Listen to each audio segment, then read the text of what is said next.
Now, we know many islanders who grew up and live in Guernsey and Jersey still experience the Second World War across the sea in England or in Scotland. John and Joan did exactly that, and their stories are now part of a collection of childhood memories from that era written into a book. The authors Nuala Calvi and Duncan Barrett's book, Blitz Kids, relives powerful real-life stories from children living in England during the war. I got the opportunity to speak to Duncan about his book, as well as John and Joan on their first-hand experience.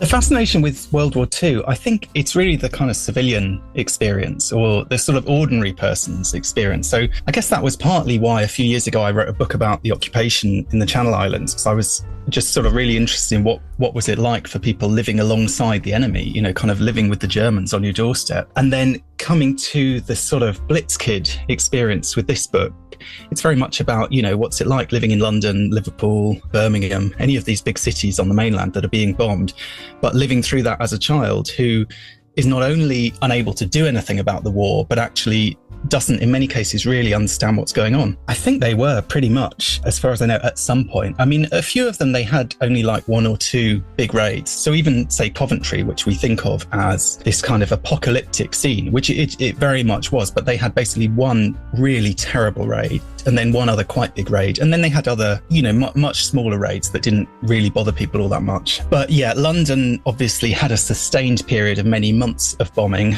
Liverpool also had a kind of sustained period, Birmingham as well. Most of the other cities on the mainland, I'd say, got hit at some point. Now, war was declared in 1939. How quickly did Britain get their act together and predict that actually we could be facing a blitz, and did something about it and put some plans into operation? How quickly did they move? Literally, it had already started. I mean, I think it was the day before war was officially declared, they'd kind of begun the evacuation process. And this had been in train for a long time, years. I think they'd been planning it all.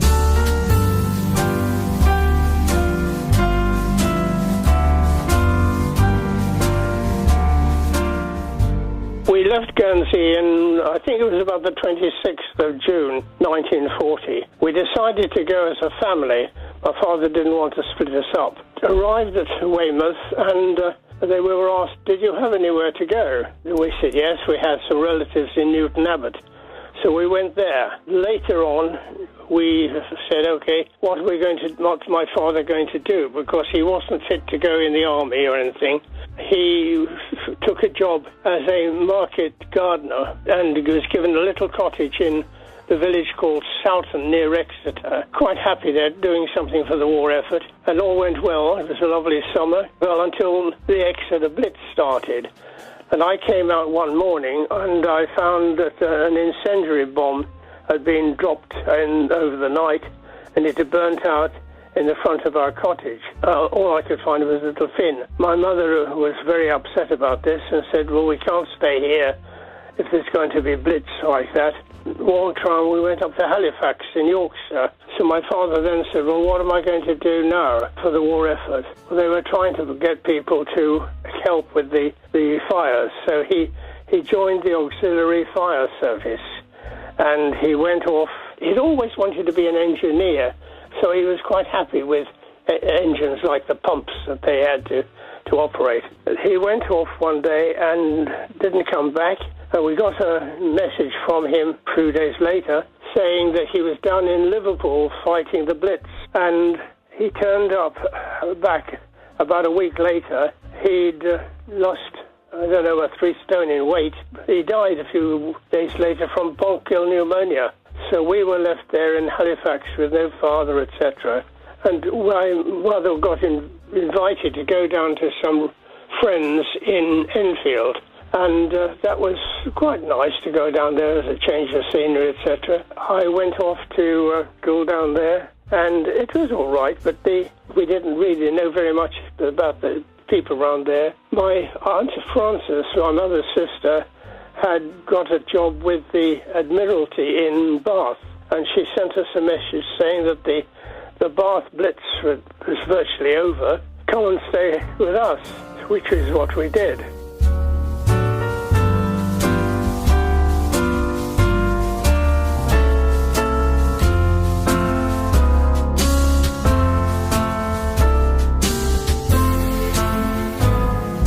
some ways, because the Blitz didn't actually come when it was expected, it didn't come for about another year. So a lot of people came back. So there was that period, we talk about the phony war, this kind of period where, yes, we're technically at war, but not all that much is happening, either abroad, other than at sea. I think there was a bit more going on. But, for the most part, the war seemed to be at a bit of a standstill to begin with. But they had absolutely anticipated, not just, the blitzes that did exist throughout Britain were horrific, but they expected something much, much worse. Actually, their casualty figures that they predicted were way, way above what any city, including London, ended up experiencing. And I think that's why there was such an anxiety to kind of, particularly the kids, get the kids away at once. Over the course of a few days, they got huge numbers of kids out of the cities.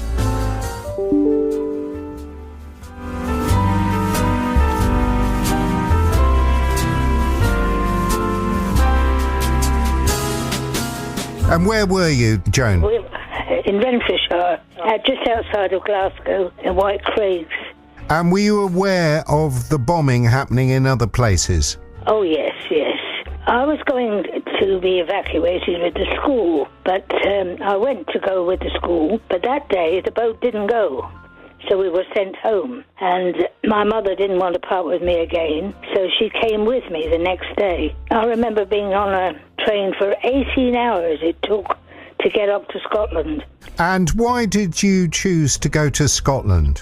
Well, we didn't choose. We were put in a great big hall when we got there, and then we were just ushered to this train, and we didn't know where we were going. What were the circumstances like? Were the people that helped you and put you up, were they kind and comforting to you? Yes, it was a chapel that we went and stayed the night.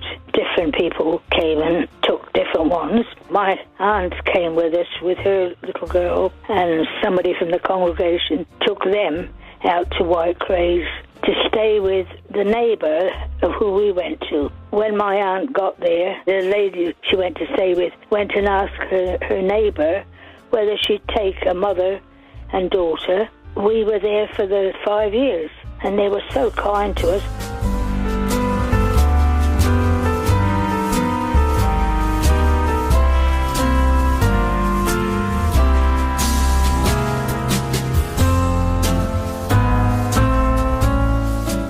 Now, we know that many of the Anderson shelters were built in the cities. I think thousands, weren't they? What were they like? Were they easy to build and put up? And what were they like for people to be inside them? I think they are fairly easy to build and put up. I can't say I've built one myself, but speaking to a lot of people whose dads with a bit of DIY knowledge seem to manage to do it. They're quite small, they're quite cramped. They're not, I would say, massively secure in the event of a bomb going off nearby. I mean, they do nothing if they sustain a direct hit. The idea is if a bomb goes off, some distance away, they provide a bit of shelter. From the people I spoke to, I'd say experiences vary. Some people, if their dads were more creative, managed to get electricity down there, heating, sometimes a bed. A lot of them were flooded because they're kind of in your back garden or your backyard, and they're dug into the ground. And then they often have earth sort of put on top of them. And sometimes they grow stuff on top of them as well to sort of disguise them from the air. I mean, not that the Germans were specifically targeting individual Anderson shelters, but I guess that was the idea to sort of camouflage them. But a lot of them ended up being very damp, very cold, quite miserable, full of bugs. I mean, several people told me that actually they felt at a certain point they would kind of rather face the German bombs than, the earwigs falling on them whenever they went into the Anderson shelter.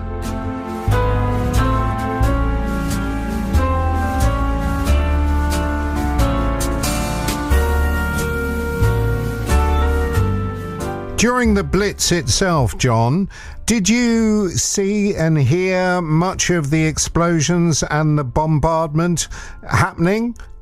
When we got up to Halifax, they had their first air raid, so we had quite a bit of experience of the bombing down there. But we managed to kind of avoid being caught in the actual bombs falling around us. We saw the damage that they'd done, especially when we got to Bath, and we saw the devastation that had taken place in the top of Gay Street in the circus, because we had our house was in Gay Street. And yes, we saw a lot of that, but we didn't actually have very much in the way of worried worry for bombs falling all around us. We just got out of it if we possibly could. Did you ever have to use an Anderson bomb shelter? No. Well, the nearest we got, there was it a Morrison bomb shelter that they had a big metal cage which you put in your living room, and instead of outside the house. My Aunt Frances had one when we got to Bath, and for the first few nights she was worried that the bombs would come around again because she'd been bombed out and lost a child there, and we used to sleep in that for a few nights until we moved to Gay Street.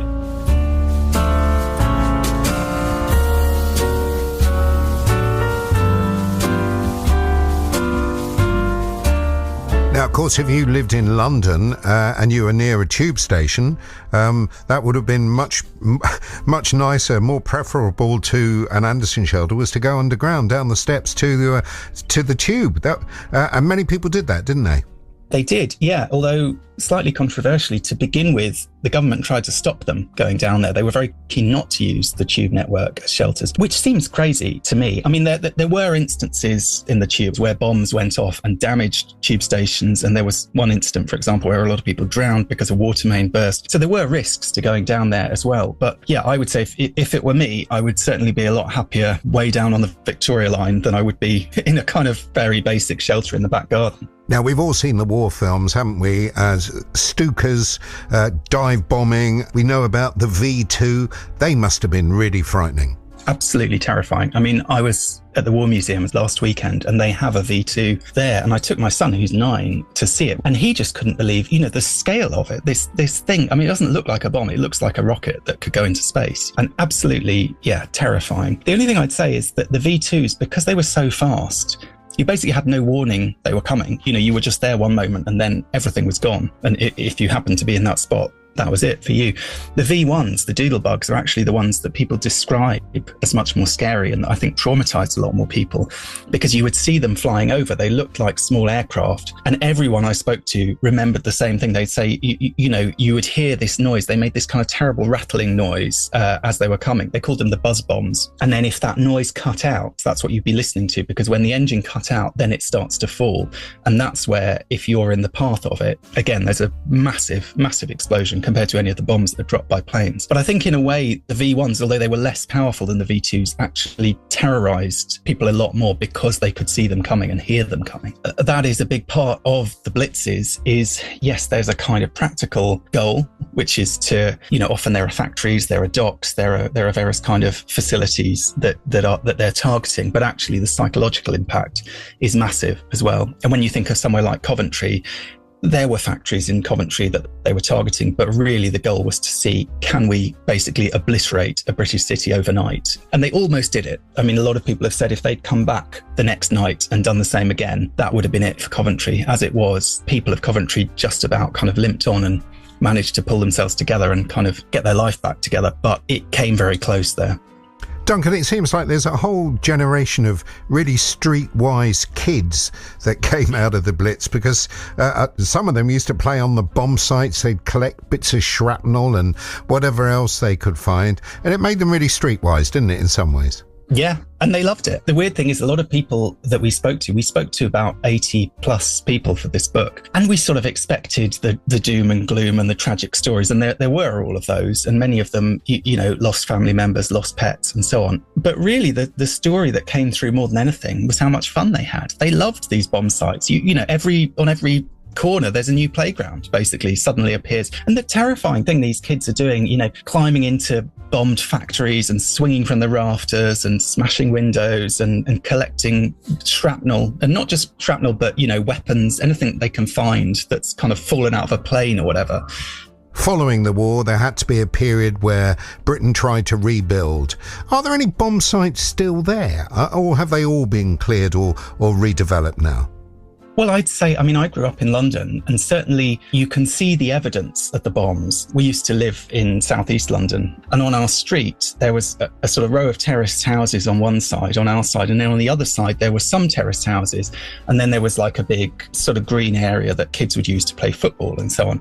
And if you look at it, you realise, oh, actually, there's a gap there, and there's a bit of a house kind of sticking out, and clearly like 2 or 3 houses were there and have gone, and that's because of the Blitz. So you can kind of see it everywhere. And one thing I found really fascinating researching this book is there were these maps, the London bomb maps, and they mapped where the bombs fell, they mapped which houses were damaged, how badly they were damaged, and you can literally go through. And I found it really interesting, when you're interviewing someone and trying to sort of piece together the story they're telling you with the history, you can literally go and see, oh, they described that house on the corner that was bombed, and you can see the damage marked on the map and see that kind of devastation. So there are hints of it if you know where to look.